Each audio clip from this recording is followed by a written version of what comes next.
Hello friends, short stories YouTube ఛానల్కి స్వాగతం. ఈరోజు మనం నాగాపురం అనే ఊరి గురించి, అందులో నివసించే దేవిక అనే అమ్మాయి గురించి తెలుసుకుందాం. దేవిక తన చిన్నతనంలోనే అమ్మా నాన్న ఇద్దరిని కోల్పోయింది. దేవికకి అన్నీ తామై అమ్మమ్మ తాతయ్య చాలా జాగ్రత్తగా చూసుకునేవాళ్ళు. దేవికని వాళ్ళెప్పుడూ అల్లారుముద్దుగా పెంచుకున్నారు. అయితే దేవిక యుక్త వయసు వచ్చేసరికి చాలా అందంగా, చాలా పద్ధతిగా ఉండేది. దేవికకి పెళ్లి చేయాలి అని వాళ్ళు నిశ్చయించుకున్నారు. సో, ఎప్పుడు దేవికని పెళ్లి చేసుకోమని అడిగేవాళ్ళు. ఇక ఊళ్ళో వాళ్ళంతా చేరి, దేవిక నీకు పెళ్లి సమయం వచ్చింది, మంచి సంబంధం చూస్తాము అని చివరికి తనని ఒప్పించారు. దేవిక చివరికి సరే అని చెప్పింది. వరుడు నాకు అన్ని రకాలుగా నచ్చితేనే పెళ్లి చేసుకుంటానంది. వరుడిని చూడగానే దేవిక చాలా సంతోషించింది.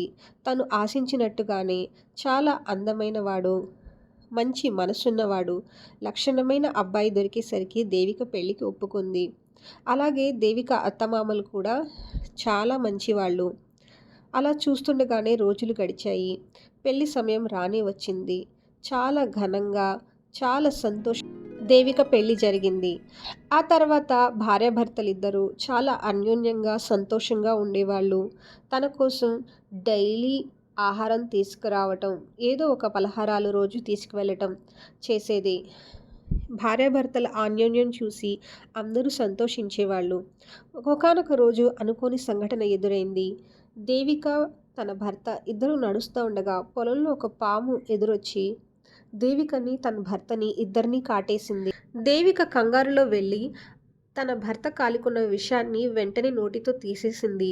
ఆ తర్వాత తన భర్త అడిగాడు, పాము నిన్ను కూడా కాటేసింది కదా, నీకు ఏమీ అవ్వలేదా అని అడిగాడు. అప్పుడు దేవిక ఆశ్చర్యపోయింది. అవును కదా, పాము నన్ను కూడా కాటేసింది, కానీ నాకేం కాలేదు. ఇంకా విషయాన్ని నేను నోటితో తీశాను, అయినా కానీ ఏం కాలేదు అని ఆశ్చర్యపోయింది. తను మాత్రమే కాదు, తన ఇంటి చుట్టుపక్కల వాళ్ళు, భర్త అందరూ ఆశ్చర్యపోయారు. అలా గడుస్తూ ఉండగా కొన్నాళ్ళకి వాళ్ళ తాతయ్యకి కూడా పాము కాటేసింది.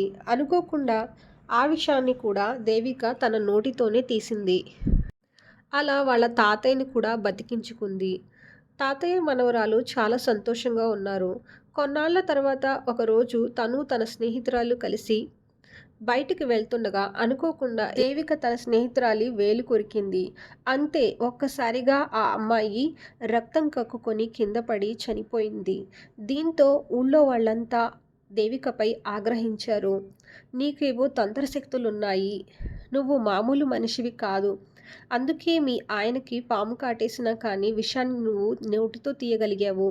నీకు పాము కాటేసినా కానీ నీకేమీ అవ్వలేదు, నువ్వు అలా ఎలా పాము కాటును కాపాడగలుగుతున్నావు అని వెలివేశారు. ఇంకా దేవిక ఏడుస్తూ కూర్చుంది. తనకేం చేయాలో దిక్కు తోచలేదు. అలాంటి స్థితిలో నాగదేవత ప్రత్యక్షమయ్యి దేవిక గురించి, తన గతాన్ని గురించి తెలియచేసింది. నువ్వు సాధారణ మనిషివి కాదు, నాగకన్యవి. నీ జన్మ నాగజన్మ, అందుకే నువ్వు కాపాడగలుగుతున్నావు. ఈ జన్మ నుంచి విముక్తి కావాలి అంటే నువ్వు తనువు చాలించాలి అని నాగదేవత చెబుతుంది.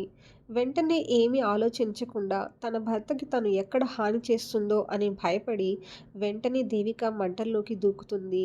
ఇది చూసిన తన భర్త తనని మంటలోకి దూకొద్దని వచ్చి వేడుకుంటాడు. నాగదేవతని వేడుకుంటాడు. ఇది చూసి ప్రసన్నమైన నాగదేవత ఇద్దరిని కలకాలం చల్లగా ఉండమని దీవిస్తుంది. దీవించి నాగదేవత వెళ్ళిపోతుంది. ఆ తర్వాత భార్యాభర్తలిద్దరూ సంతోషంగా ఉంటారు. ఆ ఊర్లో వాళ్ళందరికీ దేవిక మీద పూర్తి అనుమానాలు పోతాయి. అప్పుడు అందరూ సంతోషంగా ఉంటారు. ఊరంతా పండగ వాతావరణంలో తేలియాడుతూ ఉంటుంది.